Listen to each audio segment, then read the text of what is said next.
վաճառքի որոշակի ստաժ ունեցող մասնագետները հաճախ հանդիպում են հաճախորդի առարկության մի տեսակի, որը կոչվում է կմտածեմ կպատասխանեմ։ Հաճախորդը հաստատ չի գնում մտածելու, բայց պետք է հասկանալ այդ առարկության բունեությունը։ Ինչի է հաճախորդն ասում կմտածեմ կպատասխանեմ, որովհետև ինքը խուսափում է որոշում կայացնելուց, ընդհանրապես մարդը խուսափում է իր որոշման արդյունքները կրելուց,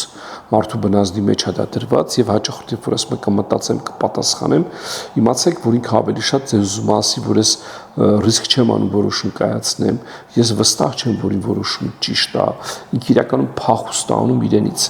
եւ իրա կմտածեմ կպատասխանեմը ավելի հավասարազոր է, որ ես չեմ կարողանում որոշում կայացնել, ինձ ձեր օգնությունն է պետք։ Այդ ժամանակ պետք է վաճառողը ոչ թե սպասի, որ ինքը մտածի պատասխանի, այլ կարողանա առաջ բերի սեփական առաջարկի արժեքի